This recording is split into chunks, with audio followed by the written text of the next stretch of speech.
I'm Jo Howarth from the Happiness Club, and welcome to another of my World of Happiness interviews. Today, I have a proper treat for you because I have the man who introduced me to mindfulness. He's responsible for it all, bless him. He's unbelievably amazing, and I can't wait to include him in this group of interviews. Vishvapani, thank you so much for agreeing to do this. Pleasure, Jo. So the first question, obviously, what do you do? Well, I teach mindfulness. That's my main professional activity. I teach courses for the general public. I teach the standard 8-week course, which is now very well known and a lot of people do.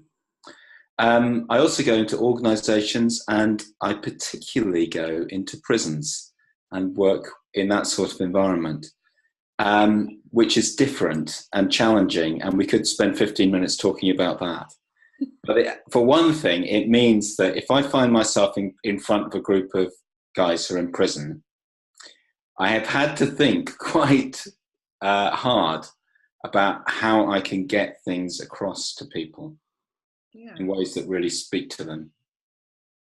That must be, because I part of what I've done with what you taught me is start going into schools and teaching kids, and I like working with the small, like 4-year-olds, 5-year-olds best. There's just two words, but and it's the most rewarding part of what I do, but it's so challenging. It's like, really, when I spend a day in a school, I'm absolutely exhausted when I come out because I'm not a teacher and I've got 35 kids in a room.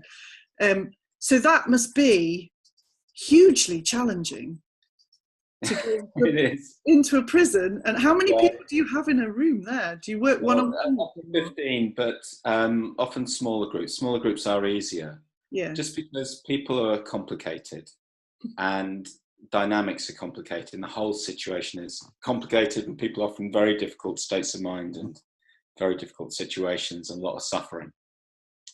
But yeah. But you must be, is it, I mean, I'm assuming, because you keep doing it, it's a similar thing to my school thing, is that it must be incredibly rewarding if you get through to someone. Yes, it is rewarding. Yeah. I should also say that my background is as a Buddhist, and it's possible that anyone who listens to Radio 4 would have heard me if they listened to Thought for the Day in the morning. So I've been doing that for quite a long time. I'm going to start listening to Radio 4 now, I think. Yeah, there you go. Do you do it every week? No. It's something like 10 times a year. Brilliant. Awesome. Make sure you tell me next time you're on, because I'm going to listen. Okay, so why do you do what you do? Why? Because did you start with the Buddhism thing? I'm not sure if you're allowed to say Buddhism thing. Did you start with the Buddhism thing and sort of segue into mindfulness? I mean, I know it's part and parcel, but... Absolutely. I've been a Buddhist for a lot longer than I've been a mindfulness teacher. And in fact, a lot of people who are teaching mindfulness are people like me who've been doing this stuff in our own setting and for our own benefit and the benefit of other people who are interested in Buddhism. And then over the last decade or something, there's been growing interest in society at large in how this can help ordinary people without any reference to Buddhism. And I do it because for one thing, I think those kind of the basic principles and approaches that are there in a tradition like Buddhism can be very, very helpful. And they're more helpful or more accessible to people if you strip away the labels. And I see that. I've seen that over the years. I've seen people change, gain insight into themselves. And I think maybe the heart of it is that we all have minds. We all have minds, and we don't really understand them. And we don't know how to cultivate or develop our minds, how to work with our minds in ways that are helpful. And the result is that we're at the mercy of all sorts of forces in our experience, which often can lead us into very difficult states. Definitely. And I think you said before about working with, or bringing the concepts of Buddhism to ordinary people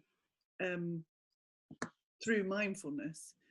I think for me, one of the reasons I was so fascinated by it when we first met was because I couldn't work out for the life of me how something so simple was having such an enormous impact. Because like you say, people were talking about it and there was a growing interest in it.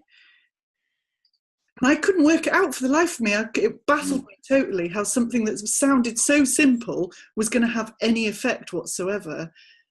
And then it just completely blew me away, blew the top of my head off, the impact on me personally, working with you. Yeah. It transformed, like you say, the way I thought about everything and the way I saw everything. I felt like someone had found a second pair of eyelids and sort of gone, there you go, that's the world, actually, that's what it looks like. It was amazing for me, personally,